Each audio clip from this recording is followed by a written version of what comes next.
Hi hello welcome to Anantha Nagalakshmi channel. అందరూ ఎలా ఉన్నారని మేమైతే చాలా బాగున్నాం.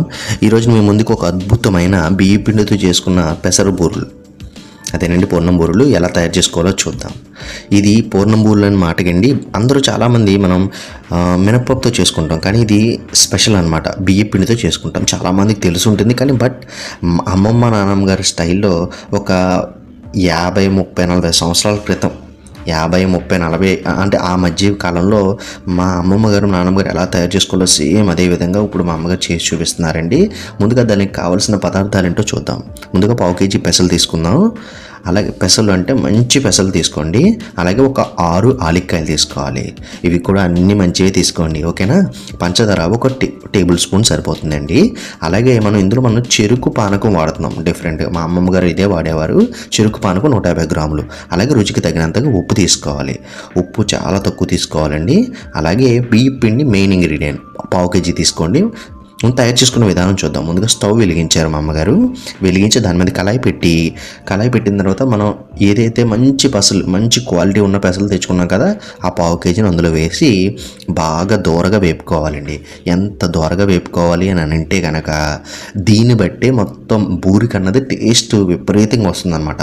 మాడకుండా చాలా ఫ్రెష్గా మంచివి తెచ్చి పెట్టుకోండి. ఇగోండి, వేగిన తర్వాత మా అమ్మగారు ఏం చేశారంటే కడిగారు.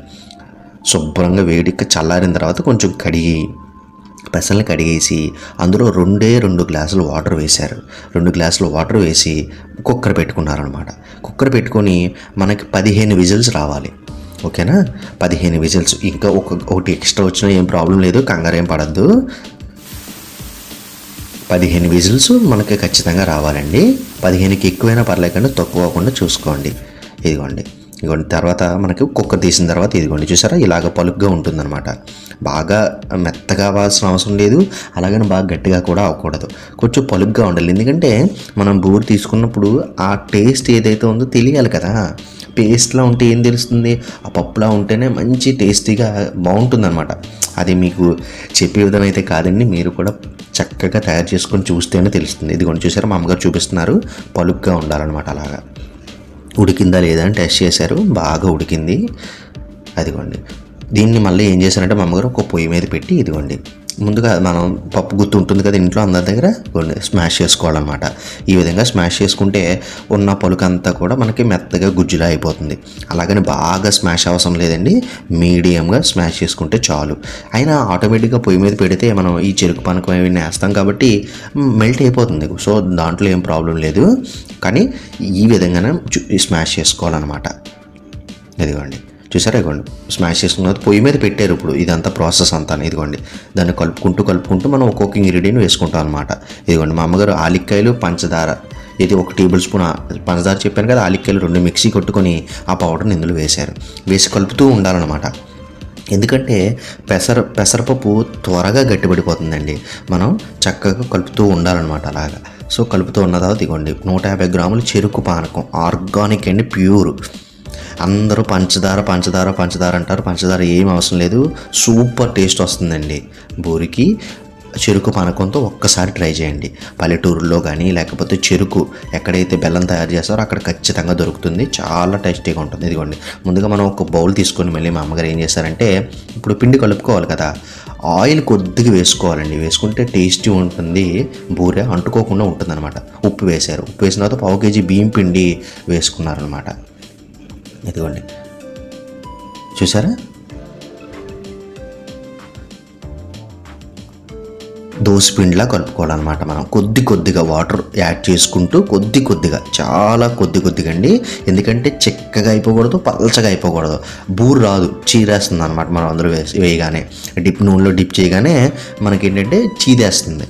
సో అట్లా కాకుండా మనం చక్కగా దోశలకి ఏ విధంగా అయితే మనం వేసుకుంటామో ఆ విధంగా చక్కగా మనకి దోశల పిండిలాగే మనం దీన్ని కలుపుకోవాలన్నమాట. చూడండి, మా అమ్మగారు ప్రతి స్టెప్ కూడా చాలా వివరంగా చెప్తున్నారండి.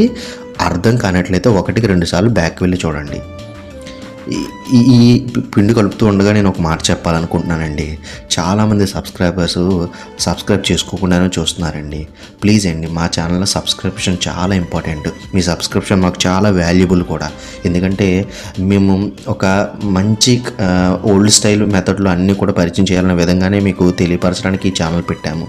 సో ప్లీజ్ అండి, దయచేసి ఒక సబ్స్క్రైబ్ చేసి, లైక్ చేసి, షేర్ చేసి, కామెంట్ చేయండి ఎలా ఉందో, సరేనా? ఇదిగోండి, ఈ మాటల్లో చెప్పగానే మా అమ్మగారు ఏంటంటే ఆయిల్ పెట్టేశారు, అలాగే పిండిలాగా కూడా కలిపేసుకున్నారు. చూడండి ఎంత స్మూతీగా కలిపారు, చూసారా మా అమ్మగారు.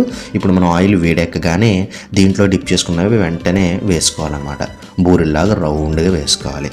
ఒకవేళ చెయ్యి పెట్టలేను, చెయ్యితో నాకు రాదు, భయము అని అనుకునే వాళ్ళు ఒక స్పూన్ ఉపయోగించి దాని మీద అలాగా మనం చక్కగా గుండ్రంగా మనకి అలవండి కవర్ అయ్యే విధంగా వేసుకోవాలండి. ఏ మాత్రం కవర్ అయిపోయినా చీదేస్తుందండి, పూరి అవుట్ అయిపోతుంది అనమాట. మనం ఏదైతే పూర్ణం పెట్టుకున్నామో అది అవుట్ అయిపోతుంది, అప్పుడు బాగోదు అనమాట. అంత అలాగా చూసారు, ఇంతేనండి. చాలా ఈజీ మెథడ్, ఫ్రెష్గా ఓల్డ్ స్టైల్లో ఈ విధంగా చేసుకునేవారు. ఎందుకంటే పంచదార ఎక్కువగా వాడేవారు కాదండి పూర్వకాలంలో. ఎక్కువ ఈ చెరుకు పానకం ఇవే బెల్లం సంబంధించే వాడుకునేవారు. కానీ ఈ విధంగా ట్రై చేయండి, నిజంగా చాలా అద్భుతంగా ఉంటుందండి. ఎందుకంటే చెరుకు పానకం అంటే షుగర్కి కొంచెమైనా బ్యాలెన్స్ అవుతుంది. ఇది ఎక్కువ తీసుకోకూడదు, ఇది కూడా ఎక్కువ తీసుకోకూడదు. కానీ ఏంటంటే షుగర్కి కొంచెం బ్యాలెన్స్ అవుతుంది అనమాట. ఇదిగోండి, గోల్డెన్ బ్రౌన్ కలర్లో దోరగా వేగిన పూర్ణం బియ్యం పిండితో చేసిన పూర్ణం బూరెలు. ఇదిగోండి, చూసారా ఎంత బాగా గోల్డెన్ బ్రౌన్ కలర్లో మంచి షేప్లో ఒక డిఫరెంట్గా ఉంటుందండి. చాలా బాగుంటుంది. ఇది గనక చల్లారిందంటే ఒక దగ్గర నెల రోజులు పైన ఉంటాయండి. ఈ నెల రోజుల్లో గట్టి రాళ్ళు అయిపోతాయి అన్నమాట. రాళ్ళు అయిపోతున్నాయని అనుకోకండి, అది నోట్లో పెట్టుకోగానే, అందుకే చిన్నగా వేసుకోవాలన్నమాట. ఇది మామూలు మినపప్పు బూరి చాలా పెద్దగా వేసుకుంటాం మనం. అందుకోండి చూడండి, చిన్నగా వేసుకోవాలన్నమాట. చిన్నగా వేసుకొని నోట్లో వేసుకోగానే ఏమవుతుందంటే గట్టిగా ఉండి తినే కొద్ది టేస్ట్ వస్తుంది అనమాట బియ్యం పిండితోటి. ఇంతేనండి ఈ రోజుకి, సరేనా? మీరు కూడా చేసుకొని కింద కామెంట్ తెలియపరుస్తారని అనుకుంటున్నాను. బాయ్.